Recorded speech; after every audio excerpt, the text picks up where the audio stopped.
よいしょ。はい、どうも、そのさんチャンネル、そのさんです。ということで、今回は、私、その3的ロードバイクを楽しむ上でおすすめの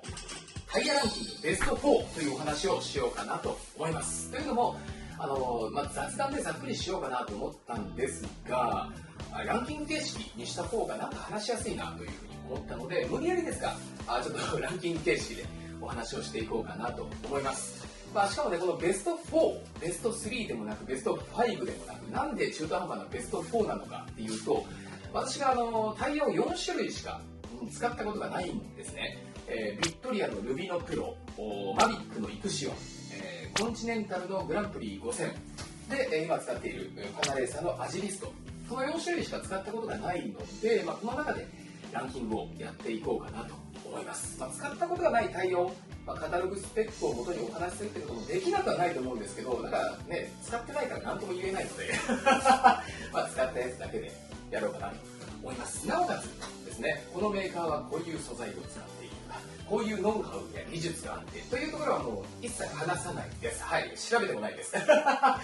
くまで私が実感したこと、感じたことを元にランキングをやっていこうかなと思います。ほぼね、雑談みたいな感じにはなりますので、皆様も力抜いて気抜いてお付き合いいただければなと思います。では行きましょう。さあ、では第4位。第4位はマビックのイクシオンですね。マビックのイクシオンプロ UST2 だったかな。で、これは 25C、28C と私、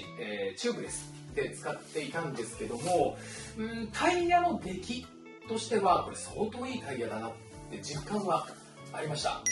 地面をしっかりガッてこう掴んでる感じはするんだけど、走り始めるとコロコロ転がってくれるし、コーナーの時はその食いついてる感じっていうのがあるので、全然不安なくね、コーナーも攻めれるしっていうので、実体験としては東京に住んでいた時に都民の森っていうのをヒルクライムでやって、風張峠でダウンヒルで思いっきり下っていってる時もちょっと調子乗ってたんで、その時は最高時速60キロぐらいで下りストレートバーンって走ってたんですよ。でそれでも全然不安はないし、で50キロ台ぐらいでコーナー突っ込んでいっても全然怖くなく曲がれたので、タイヤの質としては、正直ね、人によっては1位って言ってもいいぐらいすごくいいタイヤだなって思ったんですよ。でも、第4位なんですよね。なぜかっていうと、ちょっとデメリットに感じるところが2つ大きくあって、1つは高い高いです。ちょっと場所によってね、値段は違うかもしれませんが、Amazon で見たら1本で9000円台ぐらいするんですよ。高いですよね。前後でやると2万円ぐらい要はすることになるんですね。年に1回しか交換しないようなものだからタイヤって考えたら、必要経費として考えられる方もいらっしゃるとは思うんですけど、でも高い今いろんなコスパのいいタイヤが出てきているこの中でちょっとね、お値段高いかなという感じがしますね。でもう一つがやっぱりイクシオンっていうタイヤって、もう私の中ではマビックのホイール専用のタイヤだよねっていうイメージがちょっとあるんですよ。ぶっちゃけ他のホイールに装着することもできるみたいなんですが、イクシオンの売りの一つとしては、マビックのホイールに対してこの脱着がめちゃくちゃやりやすいっていうところですよね。マビックのこのホイールに対としてやっぱり作っているタイヤだから、めちゃくちゃはめやすいんですよ。でめちゃくちゃ外しやすいんですよ。それはもう実際に自分が何回も経験して分かったことなんですけど、これがもしホイールが、カンパとかフルクラムとかシマノとか、ロバールとかそれ以外のいろんなホイールありますけど、そのマビック以外のホイールを使ってるっていう方がイクシオン選ぶかタイヤっていうと、選ばないでしょ単純に選ばないと思うんですよね。性能は良かったとしても。なのでそう考えた時にやっぱどっかマビック専用タイヤだよねみたいな感じがしちゃうところが、デメリットの一つにもなるかなと、逆にねっていうところがあるんですよ。でマビックのホイールって別にイクシオン以外のタイヤもこういう風に普通にはまるから、じゃあ選択肢増えた中でイクシオンを絶対選ぶかっていうと、そこもちょっと難しくなってくるのかなっていうふうには個人的には思ってます。ただね、なんて言うんでしょう、マビックのホイール使ってるから、タイヤだってマビックにして統一感が出したいんだっていう方はもう絶対1位。もう選択肢ないです。もう行く仕様になるなと思います。タイヤの性能もね、やっぱり言った通りめちゃくちゃいいはいいので。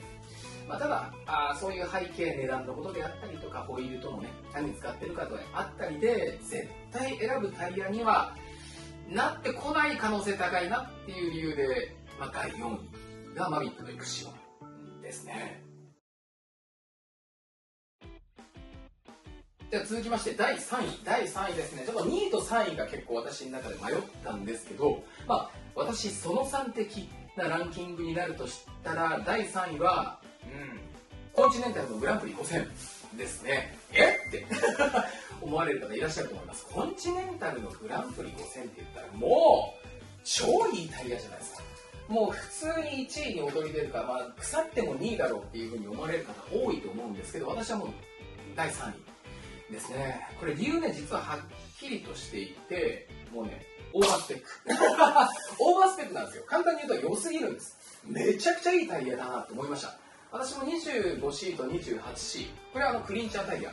ですが使ってて、もうタイヤをコンチネンタルのグランプリ5000に変えただけで、もうね、時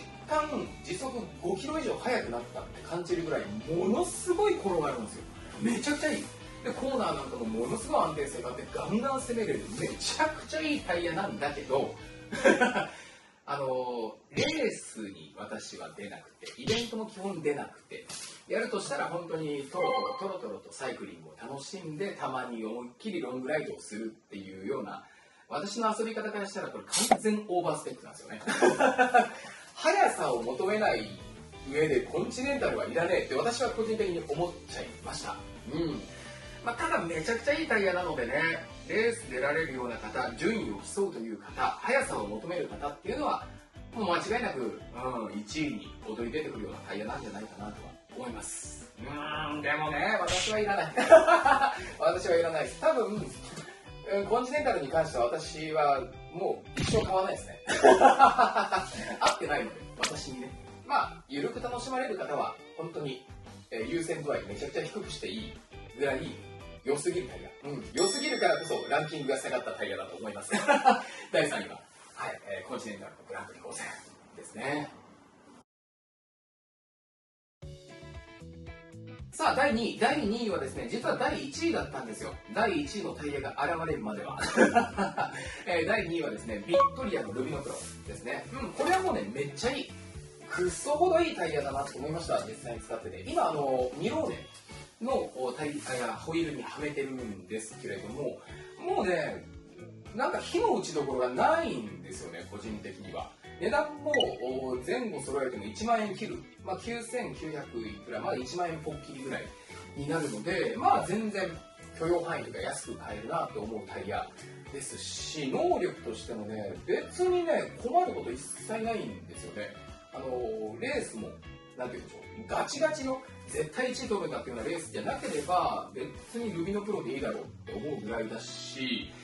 対パンク性も高いし、ちゃんと転がるし、コーナーだってちゃんと曲がってくれるから、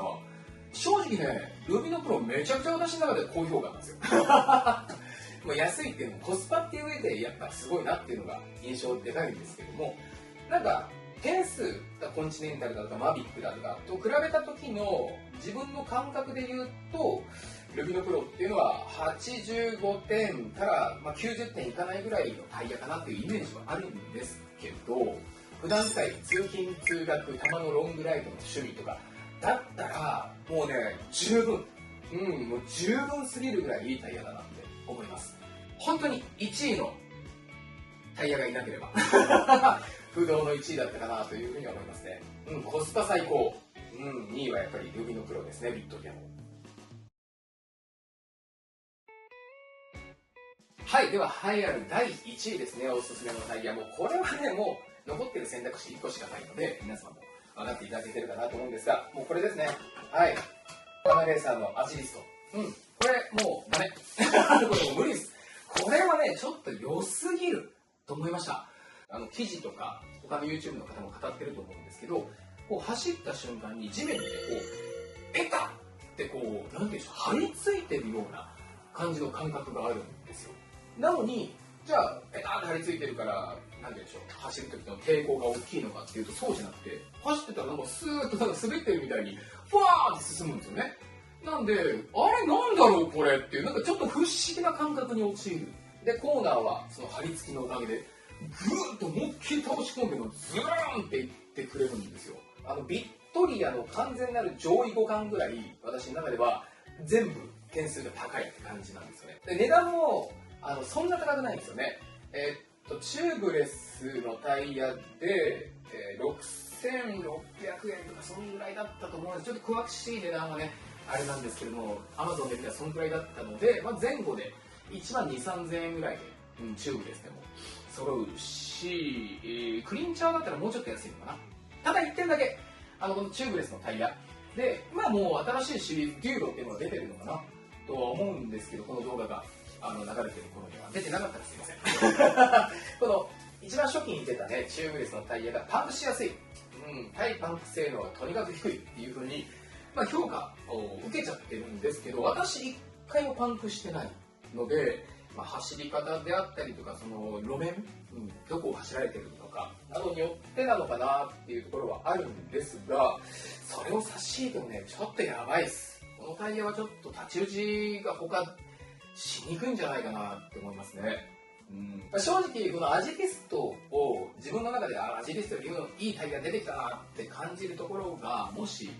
今後あるとしたら、もうアジリストと同じぐらいの性能でアジリストよりも安いか、もしくはアジリストよりも抜群に性能いいけど値段がアジリストと一緒か、このぐらいのことじゃないとちょっとこの1位の牙城崩れないだろうなって